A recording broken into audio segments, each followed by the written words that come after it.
सभी आदरणीय जनों को मैं प्रणाम करता हूं और अपने वही चिरपरिचित जो मेरा आदत है बोलने की, जय हिंद फ्रेंड्स। कभी कभी आप अपने अगल बगल लीजेंड, जो शब्द है लीजेंड, बड़ा प्यारा शब्द है, महान कहने पे आप लोग लोड नहीं लेते हो। अभी आप मातृभाषा की बात कर रहे थे। मातृभाषा मतलब वो भाषा जो आपको सबसे पहले माँ सिखाए।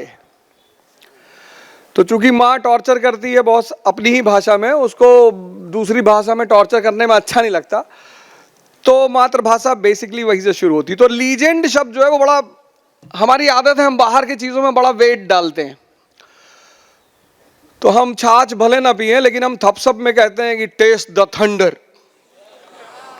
वो भले ही जिंदगी में कितना थंडर पैदा कर दे, हम भले ही सुबह नारियल पानी ना पिए जिससे हमारा स्वास्थ्य बरकरार। मैंने देश में नारियल पानी उन लोगों को पीते हुए देखा जिनको डेंगू हुआ है। मैंने पूछा भैया नारियल पानी, बोले भैया डेंगू हो गया था तो डॉक्टर ने कहा है। चलिए खैर कोई बात नहीं। तो लीजेंड जिस शब्द की मैं बात कर रहा हूं, आज हमारे साथ एक लीजेंड मेरे बगल में ही बैठे हुए थे, श्री संतोष चौबे जी। लीजेंड मैं इसलिए कह रहा हूं कि किसी चीज को छोड़ना और ऐसी चीज जिसकी आज भी भारत में इतनी वैल्यू है। आप में से बहुत सारे लोग आईएएस बनना चाहते होंगे और बहुत सारे लोगों ने गंगा जल देख के इंस्पिरेशन ली होगी। बहुत सारे लोग तो सरफरोश देखे होंगे सीपी राठौर, कि उनकी भी गर्लफ्रेंड को पता चले कि मैं एसएसपी हूं, फिर वो बोले मैं तो महारानी विक्टोरिया हूं। तो त्याग और तपस्या इस देश का एक इतना बड़ा फॉर्मूला है। इस देश ने कई सारे फॉर्मूले पैदा किए, उसमें एक फॉर्मूला है त्याग और तपस्या। बहुत सारे लोगों ने त्याग किया, तपस्या किया ही नहीं।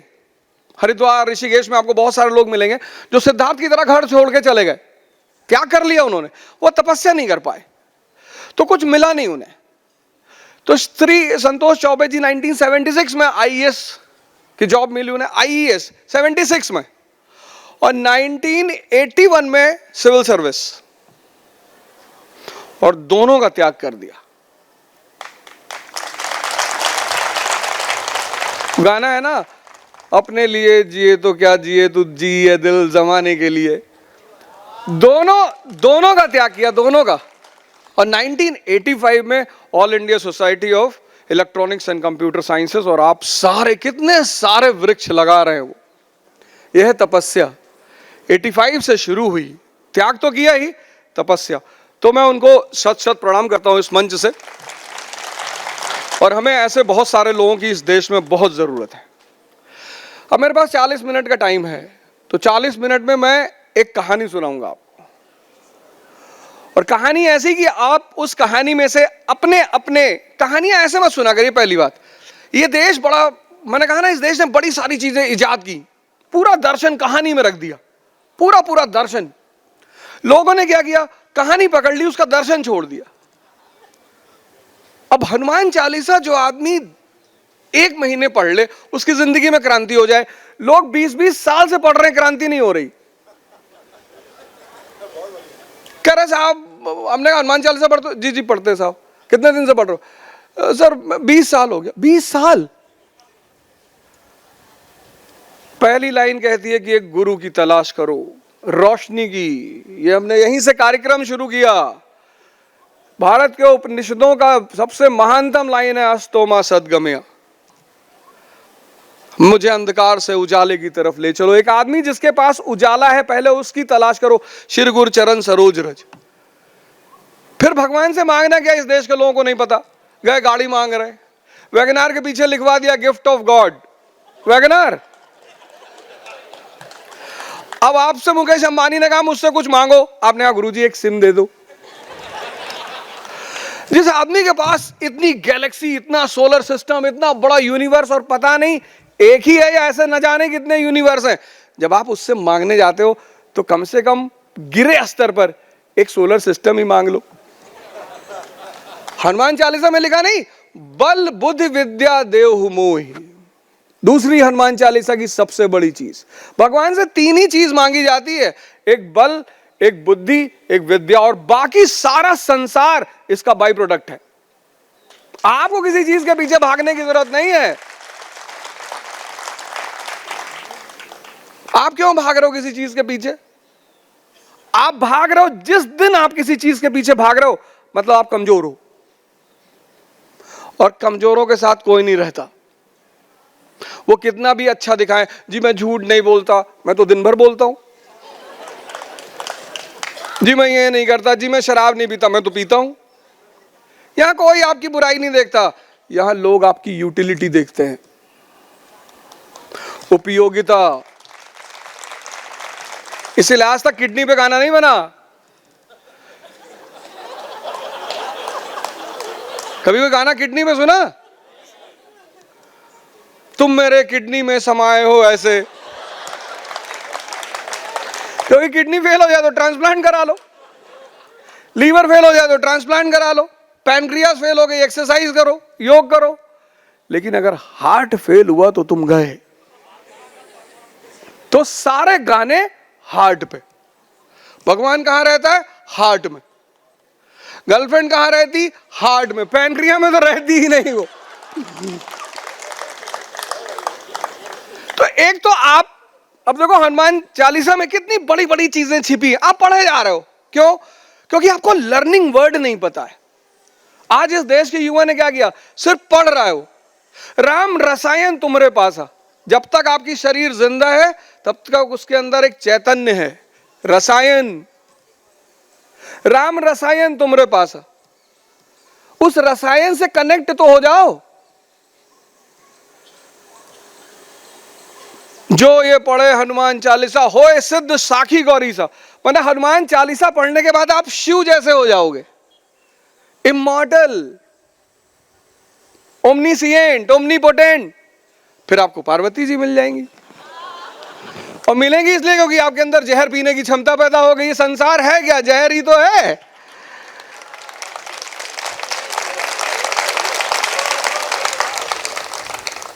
तो बुद्ध ने इतना बुद्ध ने डायरेक्ट नहीं कहा था, बुद्ध ने थोड़ा सा कॉन्स्टिट्यूशनल कहा था। संसार दुख में है, मैं उसे डायरेक्टली कह रहा, एब्रप्ट, संसार जहर में है। और जिसको वो जहर पीना आ गया, कुछ भी अच्छा करोगे चार लोग पीछे आ जाएंगे, अरे पहले गांजा पीता था। हमारे एक दोस्त है, कोलीग मतलब, तो उन्होंने हिस्ट्री में एक वीडियो बनाई, अपलोड किया यूट्यूब पे। तो कमेंट सेक्शन पे कमेंट्स आने लगे। उसमें किसी ने लिख दिया नीचे कमेंट में, लड़के ही हैं कुछ भी लिखेंगे, या हो सकता है उनके किसी रिलेटिव ने लिखा हो, ये सारे काम रिलेटिव ज्यादा करते हैं। तो उन्होंने नीचे लिख दिया, उनके वीडियो में कमेंट लिखा कि साहब ये तो पहले बरेली स्टेशन पे चेन स्नैचिंग करता था। उन्होंने शाम को वीडियो डिलीट कर दी। 11 बजे मुझे फोन किया, अब भैया आपने क्या हुआ सर? अरे बोले अब मैं वीडियो नहीं अपलोड करूंगा। अरे मैंने कहा गुरुजी आप इतने अच्छे टीचर हो, आप अपलोड करो। कहा नहीं अब मैं नहीं करूंगा। मैंने क्या हुआ? बोला यार वो किसी ने लिख दिया कि मैं बरेली स्टेशन पे चैन स्नैचिंग करता था। तो मैंने कहा तुम लिख देते कि 2012 से 15 तक ही किया, उसके बाद छोड़ दिया।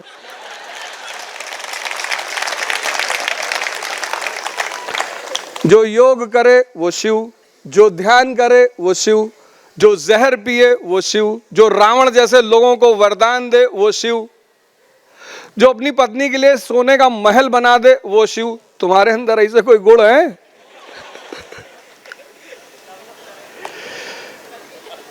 डेवलप करोगे?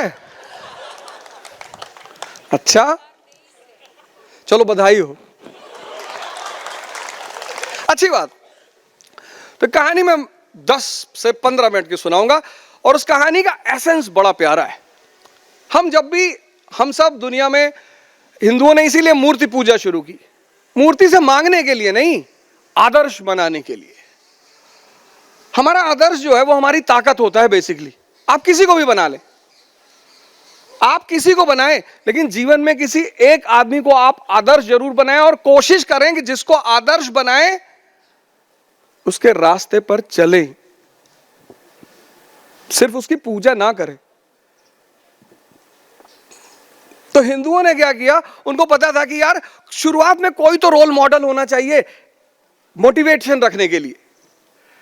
सर हमारी जिंदगी में जब स्ट्रगल चल रहा था, चल तो आज भी रहा है, क्योंकि सपने खत्म ही नहीं हो रहे, और जब तक सपना रहेगा तब तक स्ट्रगल रहेगा। इसलिए अगर चाहते हो कि जिंदगी में स्ट्रगल ना रहे तो सपना छोड़ दो। हमसे बहुत लोग कहते हैं सर बहुत स्ट्रगल है। कम है, कुछ भी नहीं है। प्रधानमंत्री को देखो हमारे कितना स्ट्रगल है, तीसरी बार प्रधानमंत्री बनने जा रहे हैं। आज वो सपना छोड़ दे तीसरी बार प्रधानमंत्री बनने का, कल स्ट्रगल खत्म। जब तक सपना है तब तक संघर्ष रहेगा। अब संघर्ष के लिए चाहिए क्या? मोटिवेशन नहीं चाहिए, वो तो एक बहुत सस्ते दर्जे की शराब है, घंटा 2 घंटा काम करती है। इस देश का युवा मोटिवेशन ढूंढ रहा है। जिस देश में इतने महान, ये देश महात्माओं को ही पैदा करता है, पूरी दुनिया आती है इससे सीखने के लिए कि बाबूजी ये भगवान कैसे बनाते हो। मैं लंदन में था, मुझसे लोगों ने कहा तुम्हारे ही देश में भगवान क्यों पैदा होते? अरे मैंने कहा यार भगवान और कहां जाए, बाकी सब जगह अच्छी नहीं है।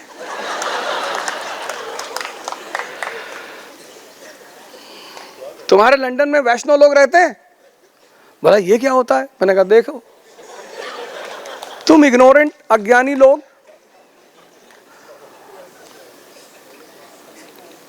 एक्चुअली उससे पहले वो मुझसे कुछ छेड़खानी कर चुका था। उसने मुझसे कहा कि we ruled you for 200 years। मैंने कहा अब ले ले तब जा, अब तुझे सुनाएंगे पहले, और जब तक तेरी सांस चलेगी तब तक सुनाएंगे। अभी है मेरे साथ, यही इंडिया में है, आजकल ध्यान वान कर रहा, कपालभाति सीख रहा है। मैं पकड़ के लाया उसे, मैंने कहा तुम एप्पल बेचते हो दिखाई पड़ता है, हम सांस बेचते हैं दिखाई ही नहीं पड़ती, कमोडिटी है। खैर, तो एक आदर्श जीवन में होना चाहिए, वो सब आप लोगों को बनाना चाहिए अपने चॉइस पे, किसी से पूछ के मत बनाइए। आपका सपना, आपका संघर्ष, आपकी चॉइस, आपका आदर्श। आदर्श जो है ना, शुरुआती स्ट्रगल में, मैंने कहा जब मैं लड़ रहा था बहुत विषम परिस्थितियों से, विषम परिस्थितियां ये होती है जब आपके पास खाने की व्यवस्था ना हो। तो जब मैं सुबह खाना मिल जाता था तो शाम की व्यवस्था होती नहीं थी, उस पर मैं कभी सोचता नहीं था, नहीं मिलेगा तो छीन लेंगे। इतनी तो हमेशा हिम्मत रही, और वो हिम्मत दी मेरे पिताजी ने। कहा बेटा या तो दिल्ली में रहना या कराची में, पर रहना जरूर कहीं ना कहीं। नौकरी वोकरी पे ज्यादा ध्यान मत देना। भगवान की दुआ से आज भी हमारे साथ हैं, मैं जो भी हूं उसमें 98% उनका रोल है।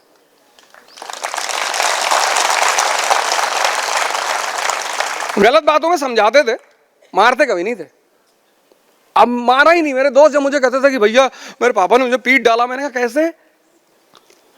मेरे फ्रेंड्स क्लास के वो मार खाते थे कि अवध ओझा के साथ देख लिए तो काट डालेंगे, और वो मेरे फ्रेंड्स आज मुझसे कहते हैं यार मेरे बच्चे को पढ़ा दो। क्योंकि मेरे फादर कहते थे कि बचपन कैसा भी कटे, जवानी में संघर्ष शुरू होता है, और अगर उस वक्त तुम्हारे अंदर उत्साह और हिम्मत की कमी हुई तो चाहे जितना % फिजिक्स में हो, लड़ नहीं पाओगे। क्योंकि लड़ने के लिए परसेंटेज की नहीं, इंटरनल पावर की जरूरत होती है।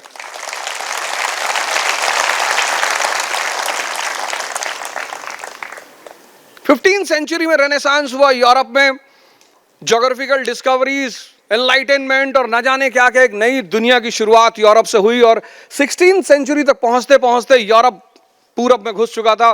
भारत में दबदबा, चीन में दबदबा, जापान में दबदबा। और जापान ने 1567 में, जापानीज बड़े सेंसिटिव है अपनी कल्चर को लेकर, आज भी उनके पास भी मर्सिडीज को टक्कर देने के लिए टोयोटा है। और भारत में बहुसंख्यक लोग मर्सिडीज पे चढ़ने का सपना भले ना देखें, लेकिन फॉर्च्यूनर पर बैठने का सपना सभी देखते हैं। और टोयोटा तो एक ऐसी गाड़ी की पैसिफिक में इस तरफ से निकालो उस तरफ से निकाल ले जाओ, पूरे समंदर में घुसती चली जाएगी, उसको ऊपर कोई फर्क नहीं पड़ेगा। वो बनाई ही हिंदुस्तानियों के लिए गई है कि भैया लेट जाए, हाँ बोले लेट जाओ। तो ये जापान पहुंचे, तो जापान जब ये पहुंचे तो ट्रेडर्स के साथ मिशनरीज भी पहुंची। मिशनरीज पहुंची तो अच्छी बात है, हर आदमी को हक है अपने धर्म के बारे में बताने का, वो कोई गलत बात नहीं होती।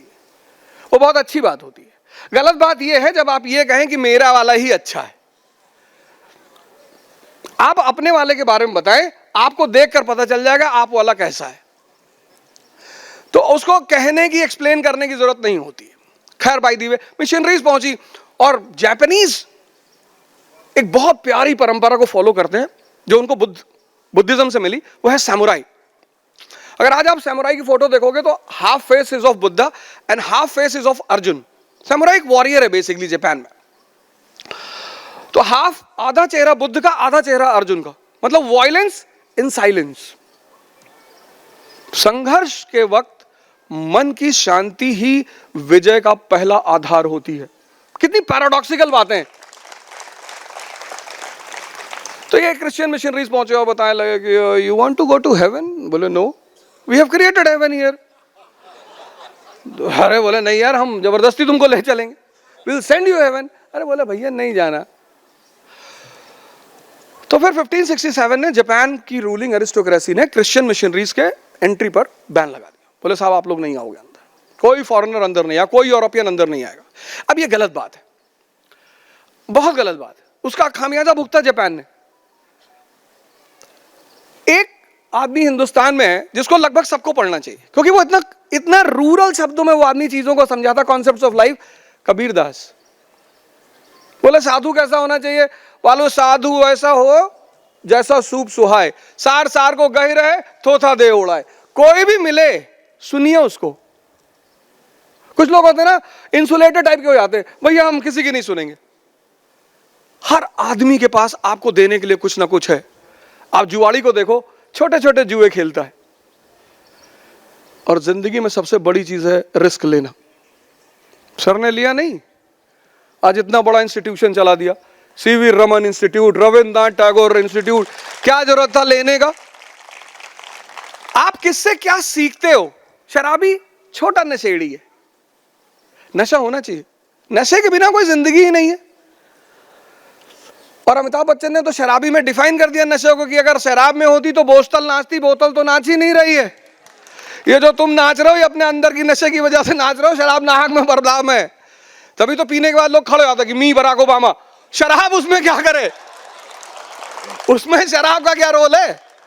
तो आपको सीखने के लिए तैयार। अब इतनी बड़ी क्रांति पश्चिम में घट रही थी, जापान ने अपने आप को बंद कर लिया, जापान पिछड़ गया। 1853 में अमेरिका को एशिया में आना था। अब अमेरिका के लिए एशिया आने का सबसे प्यारा दरवाजा है प्रशांत महासागर, जिसको हम पैसिफिक ओशन कहते हैं। और पैसिफिक ओशन जापान में खुलता है आके।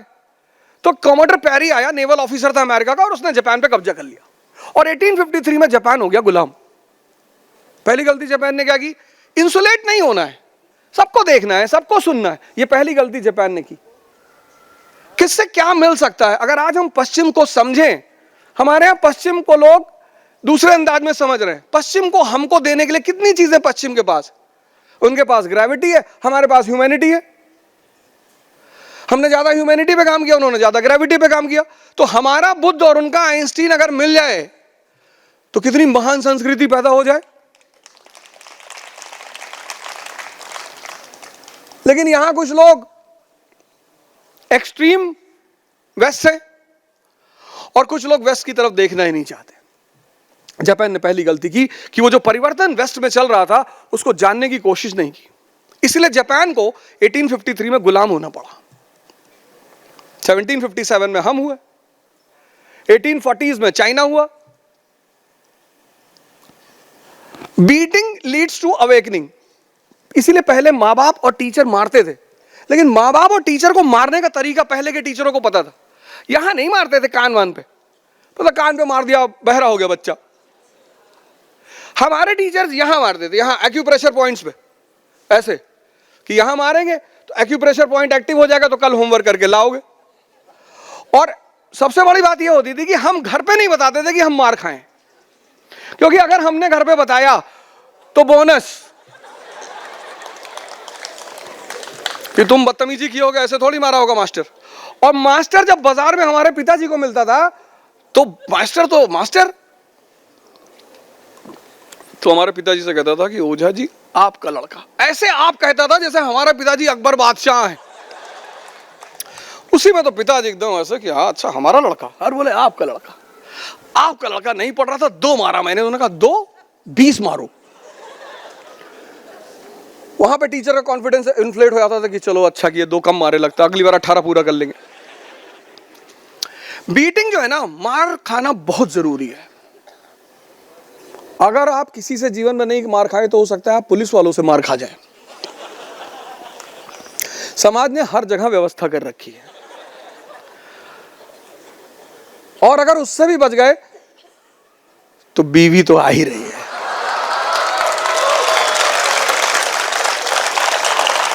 वो ऐसा नहीं कि उनका नेचर है मारना। एक्चुअली आदमी के जीवन में 2 औरतें रहती है, एक माँ एक बीवी। और माँ बहुत बर्बाद करती है। पता लगा लौकी की सब्जी एक दिन आगे उठा फेंक दिया थाली, डेली लौकी बना रही हो। अब ये काम 27 साल तक किया, आदत पड़ गई, 28 में शादी हुई। अब बीवी ने लौकी की सब्जी बनाई, उसको भी उठा फेंक दिया कि लौकी की सब्जी खाएंगे। उसने पटक के सीने में बैठ के मारा 2-3 आग कि सुबह से मर रही हूं, बच्चा तुम्हारा खिला रही हूं, घर संभाल रही हूं, खाना फेंकोगे तुम। तो वो बेसिकली सिविलाइज करने के लिए आती कि बदतमीजी मत करो, अब सुधर जाओ। तो समाज ने उसकी सारी व्यवस्था कर रखी है। वो ऐसे आपको चिंता लेने की जरूरत नहीं, आप कहीं ना कहीं तो ट्रैप हो ही जाओगे। तो जापान मार खाया, हम मार खाए 1757 में, तभी तो 1820s में राजा राम मोहन आके जगा रहे हैं।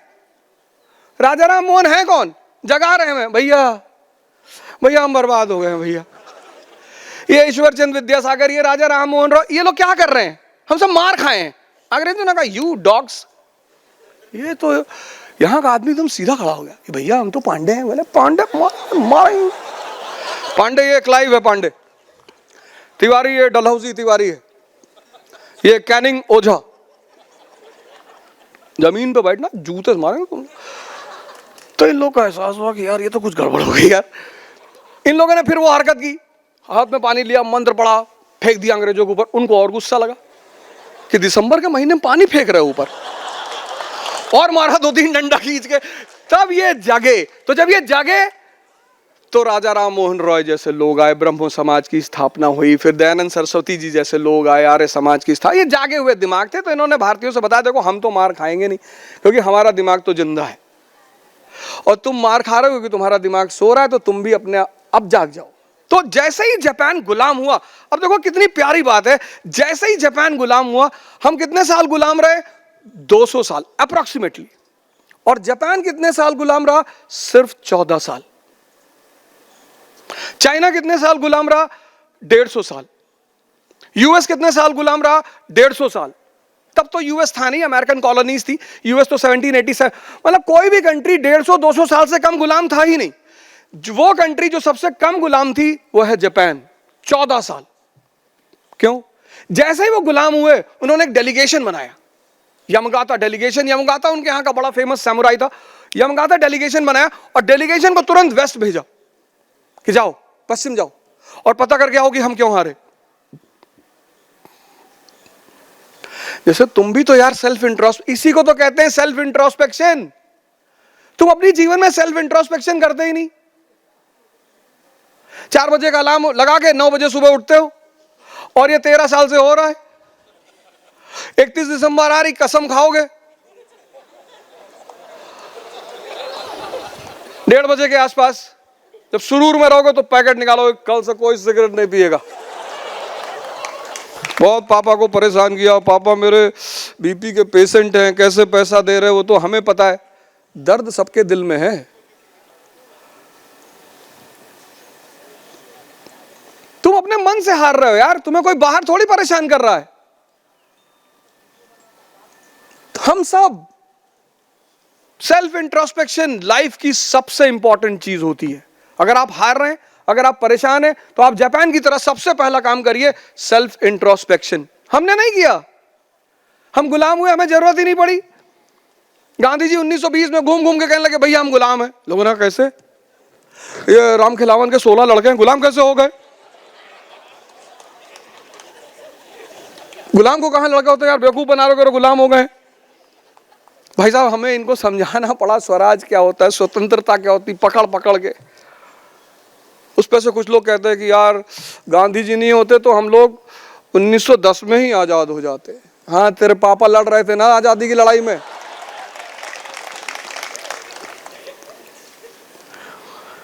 खैर उनका भी कोई दोष नहीं है।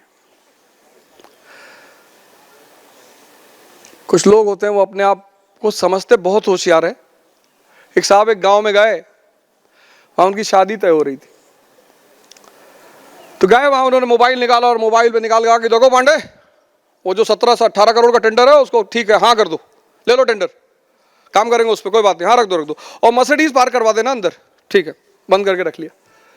तो जो लड़की चाय लेकर आई थी वो खड़ी थी, उसने चाय उठा के पीना शुरू कर दिया। तो लड़के ने देखा, कहा ओ सॉरी मैं तो चाय देखना ही भूल गया। बोली भैया कहाँ बात कर रहे थे? बोले वो I was talking to my friend. बोले अच्छा अच्छा अच्छा, गांव में नेटवर्क ही नहीं है।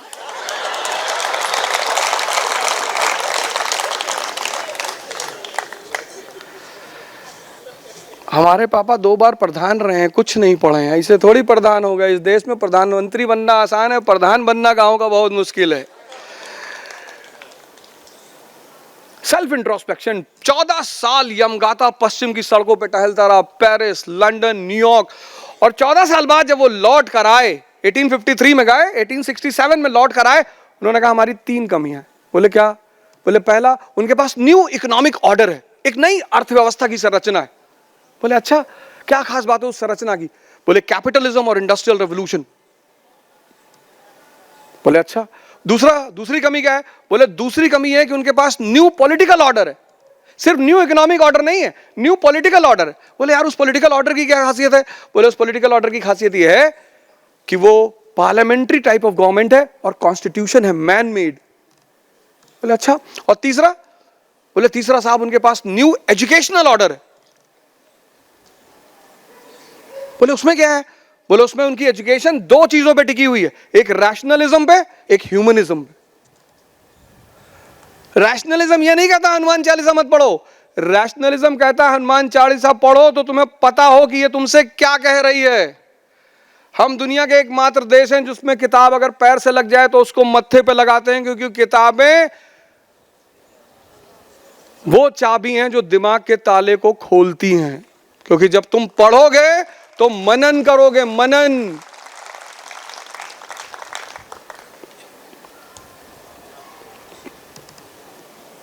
तीन चीजें, new economic order, new political order, new social order. तो पहला काम जापानीज ने क्या किया? कब गुलाम हुए? 53 में। 53 में क्या किया? Self introspection. आप भी करो ना अपनी जिंदगी में। 20 साल की उम्र, 22 साल की उम्र, 18 साल। कल कोई मुझे मिला था, यहां से गया था पत्रकार लड़का जो इंटर्नशिप कर रहा है। मैंने पूछा कितनी उम्र है? बोला 18। हाँ तुम ही मिले थे। मैंने कहा तुम अपने रास्ते लग की तैयारी करो, तुम्हें शपथ मैं ही दिलाऊंगा भारत के प्रधानमंत्री की। सबने एक, इस देश में एक सपना है, एक यूनिपोलर सपना। क्या बनोगे जी? आईएएस बनेंगे। जो देखो वही आईएएस बने भागा जा रहा है। अरे कोई एमपी भी बन जाओ यार। अब जब तुम कह रहे हो सब आईएएस ही बनेंगे, तो जो खाली लोग थे वो जाके पार्लियामेंट में बैठ गए, कोई तो बैठेगा। नेचर को वैक्यूम पसंद नहीं है भाई। जिस वक्त राम मनोहर लोहिया और सुभाष चंद्र बोस जैसे लोग पार्लियामेंट में बैठते थे तो बाकी लोग अंदर जा ही नहीं पा रहे थे। PhD in economics doctor Ram Manohar Lohia Gandhi ji से लड़ जाते थे। नेहरू जी की हिम्मत नहीं पड़ती थी, एकमात्र फ्रीडम फाइटर था जो गांधी जी से उनकी किसी भी बात पे उनसे लड़ जाते थे और बोलते थे मुझे पार्टी से निकालने की धमकी मत देना। आज भी मुझे बर्लिन यूनिवर्सिटी से कॉल आती है। तो अंदर इतनी ताकत पैदा करो कि फोटोसिंथेसिस करने लगो। चंद्रमा बन गए हो, चंद्रमा दूसरे की रोशनी में चमकना चाहते हो। भैया एक सेल्फी ले ले, भिखमंगे हो।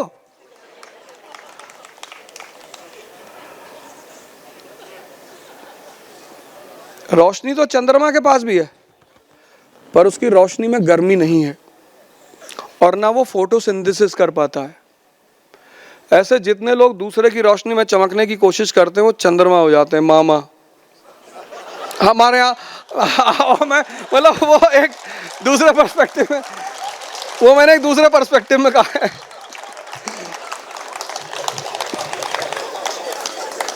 तो गुलाम हुए, उन्होंने पहला काम किया सेल्फ इंट्रोस्पेक्शन। आप सब करो अपनी डायरी में इस वर्ड को आज लिखना कि एक आदमी आके मुझे बता के गया सेल्फ इंट्रोस्पेक्शन, अपने मनों से मत हारो, ध्यान करो।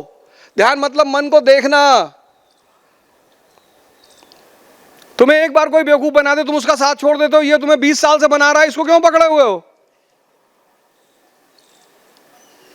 कोई कह रहा है साहब खैनी खाने से दिमाग बढ़ता है, बीवीसी है, बुद्धिवर्धक चूरन।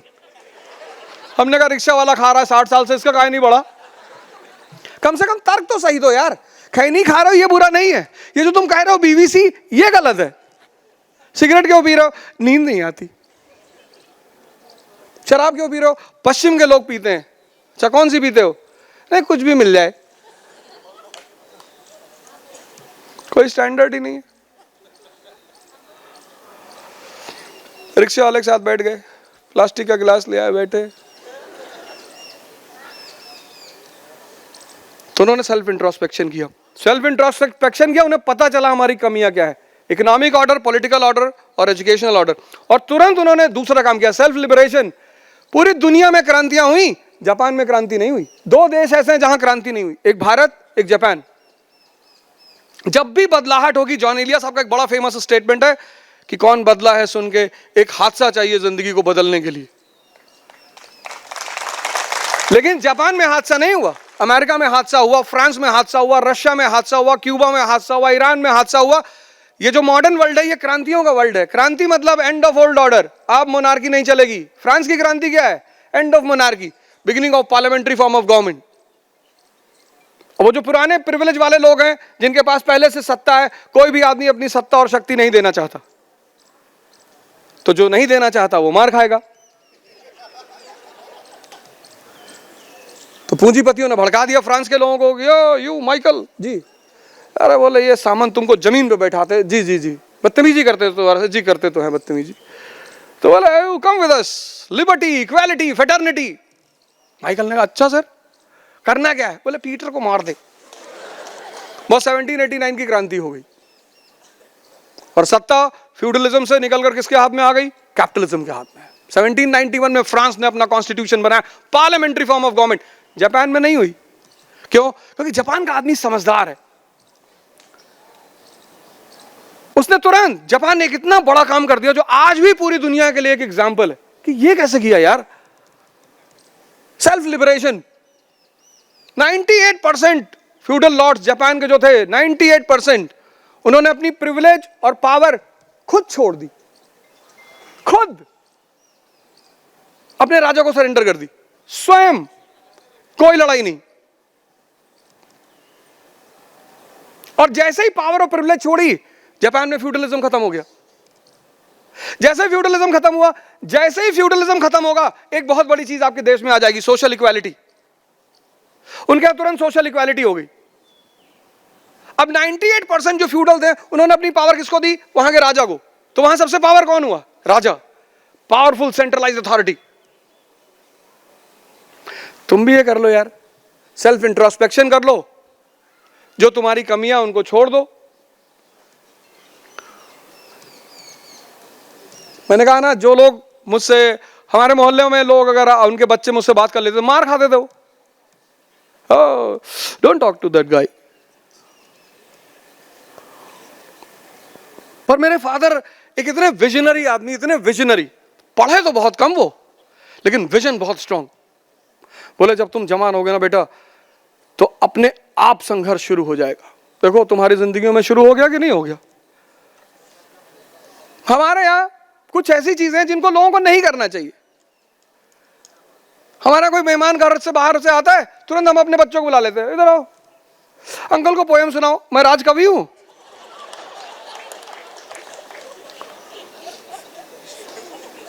मैंने स्पेसिफिकली जो लोग मेरे घर आते हैं उनको मैंने मना कर रखा कि मेरे बच्चों से कुछ मत पूछना, वरना रेडी रहना। आए हो, मिठाई खाओ, पानी पियो, डायबिटीज है तो सत्तू पी लो, तो चले जाओ। बच्चे टॉर्चर नहीं होंगे। नर्सरी में टॉप करवा रहे लोग बच्चों को, ठीक है, माँ बाप का एक कंसर्न होता है कि हमारे बच्चे पढ़ें, शुरू से पढ़ने में दिमाग लगे, अच्छी बात है, बहुत अच्छा, वो बुराई नहीं है। आज कितने बच्चे सुसाइड कर रहे हैं, वो स्ट्रेस बचपन से आ रहा है। हालांकि उस मूवी थ्री इडियट ने इस पर बहुत ज्यादा काम किया, बहुत अच्छा काम किया थ्री इडियट मूवी ने। अब तुम्हारा असली समय है लड़ने का। तो सेंट्रलाइज्ड जापान में एक घटना घटी, मेजी रेस्टोरेशन 1867। पूरी दुनिया सन्नाटे में कि ये क्या हो गया यार, पावरफुल सेंट्रलाइज्ड एडमिनिस्ट्रेशन, एक झटके में सामंतवाद खत्म। पश्चिम तो जापान को देखता रह गया कि ये क्या कर डाला, हम आज तक सामंतवाद से लड़ रहे हैं, आज तक वो नए नए रूप में हमारे सामने आता रहता है। और दूसरी कंट्री जहां रेवोल्यूशन नहीं हुआ वो है इंडिया, क्योंकि हमने क्लास स्ट्रगल की बात नहीं की, हमने क्लास कोऑपरेशन की बात की। सर्वोदय मूवमेंट, विनोबा भावे, हमने कहा क्लास स्ट्रगल नहीं करेंगे, जमींदार और किसान लड़ेगा नहीं, जमींदार और किसान एक दूसरे को कोऑपरेट करेंगे। तो हमने सर्वोदय मूवमेंट चलाया, हमने इस देश के जमींदारों से कहा कि भैया थोड़ी सी जमीन किसानों को दे दो। दुनिया के दो देश हैं जहां क्रांतियां नहीं हुई, एक भारत, अब होगी, लेकिन अब उधर ही जा रहे हैं हम। लेकिन जापान, पश्चिम तो साइलेंट कि इतनी समझदार, इतना ज्यादा विजन तुम्हारे पास है। 98% फ्यूडल लॉर्ड ने अपनी पावर और प्रिविलेज अपने राजा को दे दी, पॉसिबल ही नहीं, यहां लोग अपनी सीट देने को तैयार नहीं। मैं मुंबई जा रहा था एयर इंडिया से, तो उन्होंने अनाउंस किया कि साहब जिनके हाथ में गोद में बच्चे हैं वो पहले आ जाएं, लाइन में पहले आ जाएं। वो अनाउंस करते हैं कि जिनके गोद में बच्चे हैं वो पहले आ जाएं, अच्छी बात है, आना ही चाहिए। तो एक साहब का बच्चा था, रहा होगा 11-12 साल का, खेल रहा था मूविंग एस्केलेटर पे। जैसे अनाउंस हुआ उन्होंने 12 साल के बच्चे को उठा लिया। मैं हंसने लगा खूब तेजी तेजी से, मैं हंसने लगा, मेरे साथ एक वकील साहब बैठे थे, अरे बोले यार लड़ाई करवाओगे, चुप रहो यार, तुम हमेशा उल्टी सीधी हरकत करते हो। तो उनकी श्रीमती जी भी बैठी थी बगल में, तो मैंने कहा कि इनको भी उठा ले। तो वो तो बेचारे कुछ नहीं बोले, लेकिन वो लेडी बहुत गुस्सा हो गई, बोली बस में चलने वाले लोग हवाई जहाज में बैठते हैं। मैंने कहा ये आपको कैसे पता चला, ये तो बड़ी अच्छी जानकारी आपके पास है, ये तो बड़ी जबरदस्त जानकारी भाई। और मुंबई में जो मेरे साथ वकील साहब जा रहे थे वो तो उतरते ही भगे बेचारे, अरे आज तो तुम मार खिलाओगे। अरे मैंने कहा पागल हो, बच्चों के लिए क्या, इन्फेंट, ये 12 साल के बच्चों को गोद में लेके जा रहा है।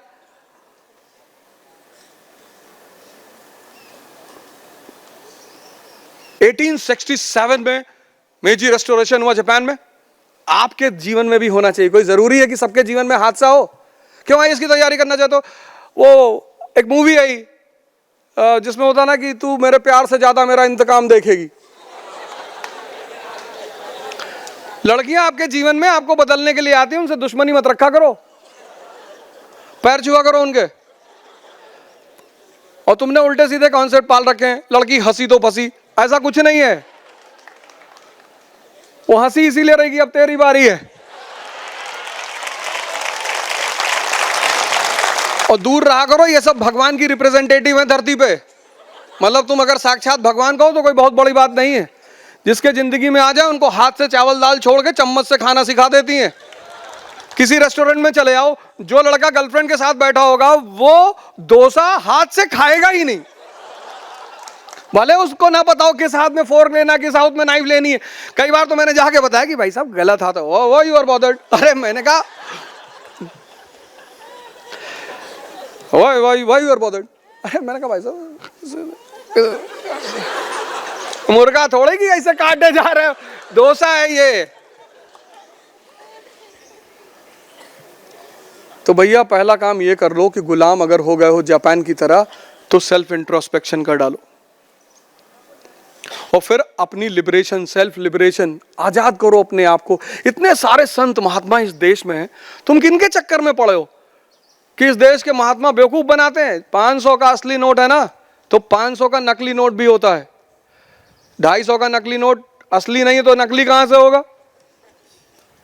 इस देश की सबसे बड़ी चीज है इस देश के महात्मा, मैं उसका सबसे बड़ा एग्जाम्पल हूं। अरे मैं महात्मा नहीं हूं। जिस आदमी ने जीवन में कभी संस्कृत नहीं पढ़ी वो आज यूट्यूब पे गीता पढ़ा रहा है। और अमेरिका के एक सीनेटर, उन्होंने मुझे फोन किया उनके ऑफिस से कि we want you to come to America and discuss all these things in our university. मेरे पिताजी ने कहा भाई तुम इतना कैसे पढ़ लिए यार। और सिर्फ किसका रिजल्ट है? इन संतों का, महात्माओं का। इसीलिए हमने एक मिथिकल स्टोन की कल्पना की, पारस की, कि पारस जब लोहे को छूता है तो वो सोना बन जाता है। ये जो लोग टहल रहे हैं ना संत महात्मा, यही पारस हैं। कोई कायदे का आदमी टकरा जाएगा तो तुमको सोना बना देगा। यही बरचर सीधी एक डिस्ट्रिक्ट है एमपी में, वहां पे बरचर आश्रम है महाराज अड़गड़ानंद महाराज का, स्वामी अड़गड़ानंद महाराज। आपको कभी मौका लगे अब की न्यू ईयर वहीं जाके मना लेना यार। वहां एक खतरा है, वहां के साधु महात्मा लोग लाठी से मारते हैं, ये खतरा है। वहां अगर उन्होंने बीड़ी आपके मुंह में देख ली तो कम से कम 48 घंटा तो मारेंगे आपको, मतलब टुकड़े में मारेंगे, फ्रैक्शन में, ईएमआई के तौर पे मारेंगे। मतलब एक बार मारे तुम गिर गए, फिर 3-4 घंटा बाद मारेंगे। वो इसलिए नहीं मारेंगे तुम बीड़ी पी रहे थे, वो कहेंगे साबित करो कि ये तुम्हारे लिए अच्छी थी। कहे कोई प्रोडक्ट खाते हो तो देखते हो ना इसमें प्रोटीन कितना, कार्बोहाइड्रेट कितना, जरा सिगरेट के पैकेट पे पढ़ के दिखाओ। इसलिए मारते हैं कि तुम इतने बड़े जाहिल हो कि जिसमें फोटो बनाए कैंसर हो जाएगा, तुम मर जाओगे, साफ साफ स्टैच्यूअरी वार्निंग लिखी हुई है, फिर भी पी रहे हो, इसलिए मारते हैं। तो वहां थोड़ा सा खतरा ये है। अगर तुम सही सही बता लेगा कि साहब मैं तो एक्सपेरिमेंट कर रहा हूं कि कैंसर होता है कि नहीं, तब नहीं मारेंगे। साहब को उन्होंने सिगरेट पीते पकड़ लिया, आपने पूछा कि, उन्होंने पूछा कि क्यों पीते हो, तो सर इस पे लिखा हुआ था कि सिगरेट कॉजेस कैंसर। तो मैं साइंटिस्ट हूं सोशल, तो मैं सर रिसर्च कर रहा हूं कि हो रहा है कि नहीं हो रहा है सर, तो छोड़ देंगे, तब नहीं मारेंगे कि यार तुम एक जेन्युइन मानवता के लिए काम करो। जी जी जी मैं मानवता के लिए काम करो, तब नहीं मारेंगे आपको। तो भैया सेल्फ इंट्रोस्पेक्शन सब लोग कर लो, मोटिवेशन को मत ढूंढो। मैं ऐसे डाइस खरीद के खड़े होके पढ़ता था क्योंकि मुझे पता ही नहीं था जूलॉजी बॉटनी में फर्क। मैं आ गया आईएएस की तैयारी करने और किसी ने चढ़ा दिया। एक हमारे दोस्त ने बोला यू कैन डू एनीथिंग। मैंने कहा अच्छा। आ गए पहले दिन हम भी हिंदू हिंदू लगे गए, कोचिंग में बैठे चश्मा वश्मा लगा के। 4 दिन बीत गया, कुछ समझ में ही नहीं आया कि कह क्या रहा है यार। मैंने बगल वाले से पूछा भैया किस चीज की क्लास चल रही? उसने कहा भाई साहब पता तो हमको भी नहीं यार। मैंने कहा आ जा, फिर तो हम तो दोनों दोस्त हो गए यार, जब दोनों को ही नहीं पता कि किस चीज की क्लास चल रही। तुम कहाँ से आए? बोले साहब हम तो खगड़िया से आए, बिहार से। अरे मैंने कहा मैं भी वही बगल का हूँ यार। आओ। फिर दोनों लोग नीचे गए तो फिर उसने खैनी बनाई। मैंने कहा ये क्या निकाले? बोले बीवीसी। मैंने कहा तू ही खा ले। अरे बोले डॉक्टर राजेंद्र प्रसाद जी खाते। मैंने कोई भी खाए, किसी की अच्छी चीजें लेनी है।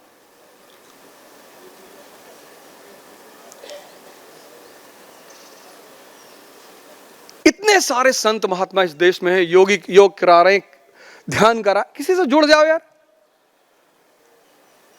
कोचिंग किसी को आईएएस थोड़ी बनाती है, डिसिप्लिन देती है 10 महीने की।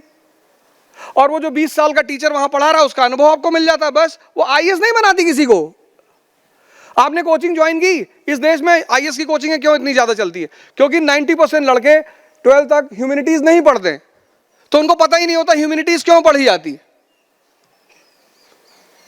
और दूसरी सबसे बड़ी बात है कि आपको आईएएस की कोचिंग या कोई भी कोचिंग, आप नीट की करो, किसी की भी करो, आपको डिसिप्लिन देती है। तो एक तो आप सेल्फ इंट्रोस्पेक्शन कर डालो, एक डायरी बना लो, लिख लो, फिर आप सेल्फ लिबरेशन कर डालो और फिर रिफॉर्म्स करो। आज मुझको सारे लोग देखते हैं कि अरे भैया ये वो ऐसा वैसा।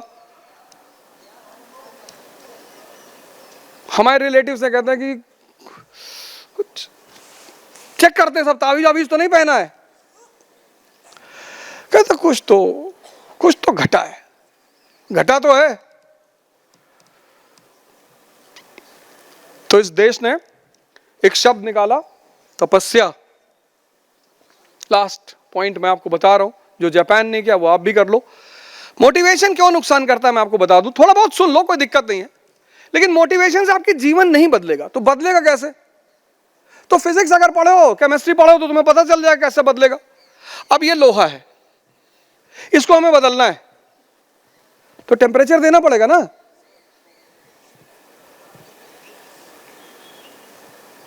$1200 उसी तापमान से ये पिघलेगा।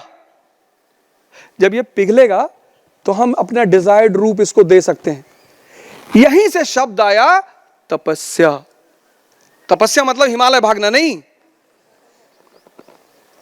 सर मेरी पढ़ाई नहीं हो रही, कैसे पढ़ते हो? सर चेयर पे बैठ। क्यों पढ़ते हो चेयर पे बैठ के?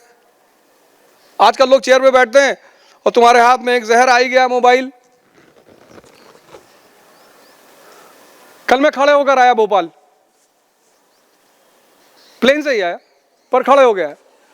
मेरी आदत है मैं माला पढ़ता रहता हूं, ये मोबाइल से रिप्लेस कर लो। कोई भी अपना नाम लेके जपते रहो, अपना अवध ओझा प्रधानमंत्री, अवध ओझा प्रधानमंत्री, अवध ओझा। कोई जरूरी है भाई किसी बात को सॉफ्टवेयर में डालना ही तो है। कुछ भी पढ़ो, ओम अम्बेडकर आय नमः, ओम अम्बेडकर आय, अपने चॉइस पे पढ़ो। कोई जरूरी है कि ओम नमः शिवाय ही पढ़ो? उससे क्या होगा? ये माला तुम्हारे दिमाग के एक्स्ट्रा विचारों को खत्म कर देगी। तो तुम कहते हो ना ओवर थिंकिंग, ये माला दूर करेगी। मोबाइल तो बढ़ा देगा उसको।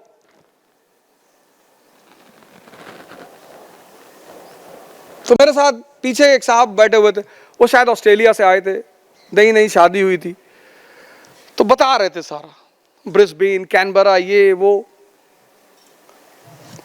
तो हमारे गुरुजी ने कहा कि देखो अब जब तक हम ना कहें तब तक किसी पे गुस्सा मत करना। फिर अपने गुरु को वादा किया हूं कि मैं तब तक गुस्सा नहीं करूंगा या किसी को हानि नहीं करूंगा जब तक तुम नहीं कहोगे। क्रोध तो बहुत आ रहा था कि इमरजेंसी खोल, गेट खोल के उनको उतार दूं नीचे। बात करना धीरे धीरे करो यार, बात ही किए जा रहे हो, बात ही किए जा रहे हो, बात ही किए जा रहे हो। I have done this, I have done that, ये वो फलाना। अगर हम पलट के कह देते कि ये वीनस जो ऊपर घूमता है मेरी शक्ति से घूमता है, हमसे बड़े वाले हो, ब्रिस्बेन में ऐसा होता है, ये होता है। ठीक है भैया, आप वहां रहते हैं, अच्छी बात है, बहुत अच्छी बात है, पर अगल बगल के लोगों का भी तो ख्याल। कोई बीमार हो सकता है, किसी के सर में दर्द हो सकता है।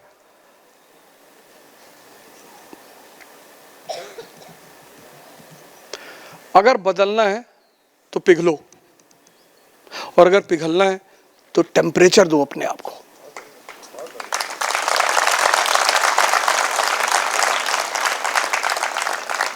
अब तुम देख लो तुम्हें कितना टेम्परेचर लगेगा, क्योंकि सबका टेम्परेचर अलग अलग होता है। तुम सोचते हो 20 डिग्री पे वाटर वेपर बन जाए, नहीं बनेगा, उसको 100 डिग्री चाहिए ही चाहिए। तो जब शुरुआत में तुम इसको करोगे तो दर्द होगा, उससे मत भागना, क्योंकि दर्द में ही भगवान याद आते हैं। अमिताभ बच्चन साहब कहते हैं ना, दर्द में भी कुछ बात है। यही बात है, दर्द कंसंट्रेशन भंग ही नहीं कर सकता। खुशी कंसंट्रेशन भंग करती है, दर्द कंसंट्रेशन बढ़ा देता है। तलवार ले किसी के सामने खड़े हो गए, फिर कहा ऐश्वर्या राय डांस दे रहा है, बोले भाड़ में जाए ऐश्वर्या राय डांस, जिंदगी फंस गई यार। दर्द सहो, सुबह उठो, 4 घंटे पढ़ना है, 6 से 10, उस 6 से 10 में कुछ मत खाओ। जैसे तुम यहां विटामिन भेज रहे हो, मिनरल्स भेज रहे हो। अभी इतना बढ़िया वो प्रोग्राम हुआ, 4 वैद वाला जो प्रोग्राम हुआ, उसमें आप लोगों ने बहुत कम ताली बजाई।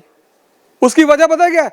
आपको विटामिन मिनरल वगैरह तो पता है, लेकिन ये वीर रस, भक्ति रस, इसके भी रस हैं। वर्षों से वन में घूम घूम बाधा विघ्नों को चूम चूम से, धूप घाम पानी पत्थर, अवध हो जाए कुछ और निखर।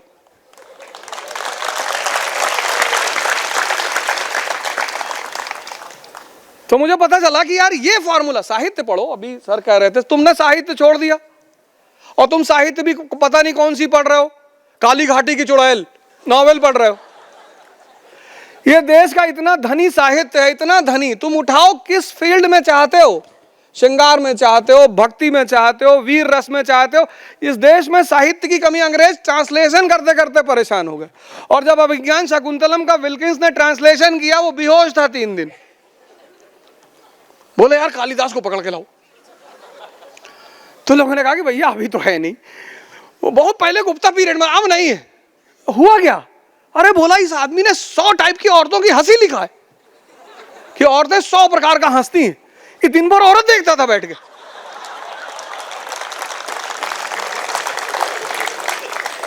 तुम साहित्य बताओ तो कौन सा चाहिए, और उठाओ साहित्य तुम्हारे मन को। जैसे तुम खाना खा रहे हो कि यार अंडा खाएंगे तो प्रोटीन मिलेगा, हालांकि उससे ज्यादा मूंग की दाल में है।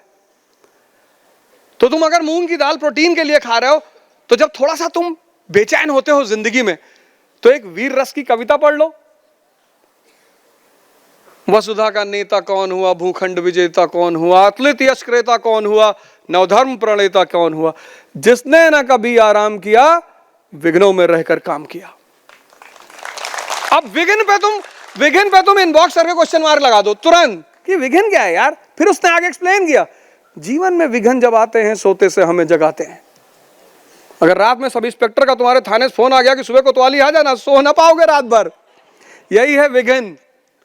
जीवन में विघ्न जब आते हैं, तुमने जैसे अभी सर कह रहे थे कि तुम किसी लड़की से कहे कि मैं तुमको प्यार करता हूं, उसने कहा मैं अपने पापा को बताने जा रहा हूं, मैंने रिकॉर्ड कर लिया है।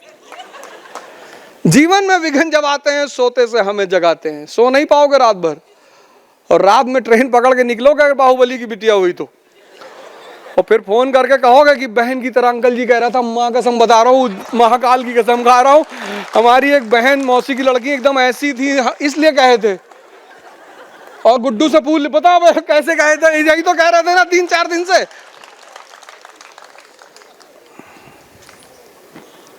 इसलिए इस देश में कुछ परंपराएं हैं स्वयंवर की। अब तो गुटखा खाने वाले लोग हो गए, कहां लड़कियां इनको वरमाला पहनाएंगी। नहीं तो इस देश में जब शक्तिशाली लोग होते थे तो उनको स्त्रियां खुद वरमाला पहनाती थी, उनको कोई आई लव यू कहने वो किसी को नहीं जाती थी। वरमाला का कॉन्सेप्ट था, यहाँ बादाम का तेल, बादाम का शैम्पू, बादाम का साबुन खा रहे हैं गुटखा।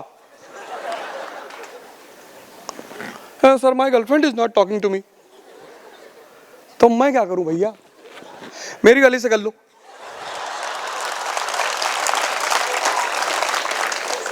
कितनी उम्र है तुम्हारी? जी मेरी तो 20 है। एक ही थी जी, तो हवाई कर लो। कहाँ से करोगे? इंग्लैंड वाली से कराएं? अरे आप मजाक कर रहे हो। मजाक? लानत है तुम्हारे जीवन पर। एक औरत तुमसे बात नहीं कर रही है, मरे हुए आदमी। दौड़ते हो? नहीं जी दौड़ते तो नहीं है। तो जिंदगी दौड़ाएगी तुमको, इतना दौड़ाएगी कि तुम भूल जाओगे जीवन में होता क्या है। लड़ो यार, साहित्य पढ़ो, संगीत सुनो। ये वाला नहीं, मॉम डैड है नहीं घर में, पिछले कमरे में घुस के, ये तो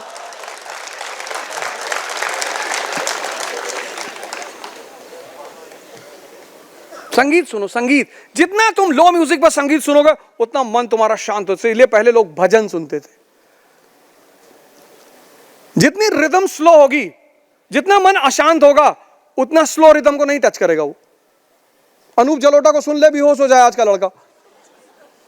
सा शब्द पे 5 मिनट खींचे जा रहे हैं, सा सा करके, वो लड़का भी हो जाके mama I will not sit, oh this man is very boring, is irritating man. साहित्य उठाओ, साहित्य। गीता पढ़ो यार, यथार्थ गीता ले लो। मैं तो उस पे शो कर रहा हूं, रे अवध ओझा चैनल पे। देखो क्या है भ्रम, क्या है अद्वैत, क्या है आसक्ति, क्या है अश्वत्थामा कौन है, यथा। तुम अपनी चॉइस की लो, मैं तो बता रहा हूं सिर्फ। तो 3 काम करो। एक तो सेल्फ इंट्रोस्पेक्शन करो, एक सेल्फ लिबरेशन करो, एक सेल्फ एम्पावरमेंट करो, और जापान को अपना आदर्श बनाओ। 1905 में 1867 वो कंट्री आजाद हो गई। 1905 में रशिया को हरा दिया, पोर्ट्समाउथ, ट्रीटी ऑफ पोर्ट्समाउथ, और पूरी दुनिया में वर्ल्ड पावर बन गए। और किसके साथ बैठे पता है? यूनाइटेड स्टेट्स ऑफ अमेरिका के साथ जाकर। ऐसे तुम भी किसी दिन बैठोगे।